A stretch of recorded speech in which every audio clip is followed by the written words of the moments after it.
Good morning students, कैसे हैं आप सब। चलिए स्टार्ट करते हैं। क्लास 4th में हिंदी सब्जेक्ट है ना, चैप्टर 4 हाजिर जवाब मुल्ला नसरुद्दीन। तो मैंने आपको एक पार्ट रीड करा दिया, अब आज एक्सप्लेन करूँगी, ठीक है।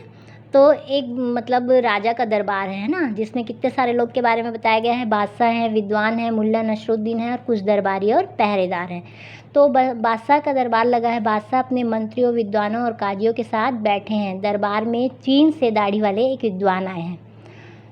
तो विद्वान झुककर सलाम करते हुए, बादशाह सलामत, मैं चीन से आया हूँ। मैंने आपके दरबारियों की बुद्धिमत्ता के बहुत से किस्से सुने हैं। अपने विद्वानों से मेरे 3 सवाल के जवाब दिलवाइए, तब मैं मानूंगा। मतलब ये जो मतलब दूसरे देश से आया है ना, चीन से आया है, और ये क्या चाहता है, अपने 3 सवालों के जवाब चाहता है। अब वो बोलता है कि चलिए मेरे 3 सवाल हैं, उसका आप जवाब दिलवाइए आपके मतलब दरबार में। तो बोलते हैं हाँ हाँ बिल्कुल बिल्कुल।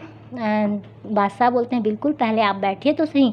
फिर विद्वान बोलते हैं सज्जनों आप लोग ध्यान से सुनिए, मेरे सवाल हैं। अब वो 3 सवाल शुरू करते हैं। कौन कौन से? पृथ्वी का केंद्र बिंदु कहाँ है? आसमान में कुल कितने तारे हैं? मेरी दाढ़ी में कितने बाल हैं?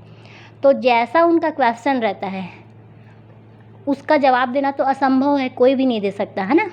लेकिन वो ऐसा सवाल करते हैं जिससे कि वो कोई इसका जवाब ही ना दे सके, और जो इन मतलब बादशाह है जो इतने नामी हैं कि यहाँ पे बहुत होशियार लोग रहते हैं, तो इनका नाम क्या हो जाए, मिट्टी में मिल जाए, है ना। पर ऐसा नहीं होता, उससे भी ज़्यादा दिमाग इनका रहता है। जो एक और विद्वान आएंगे देखिएगा, हाजिर जवाब मुल्ला नसरुद्दीन का।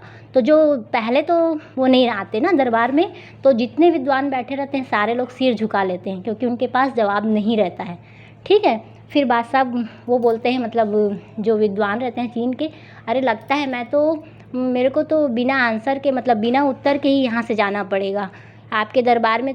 तो मुझे नहीं लगता कि इसका कोई जवाब दे पाएगा। तो बोलते हैं बादशाह नहीं नहीं ऐसी बात नहीं है, मैं अभी मुल्ला नसरुद्दीन को बुलाता हूँ, वो हाजिर जवाब हैं, आपके मतलब प्रश्नों का आपको जवाब मिल जाएगा। फिर वो पहरेदार से बोलते हैं कि जाओ आप उन्हें दरबार में भेजो।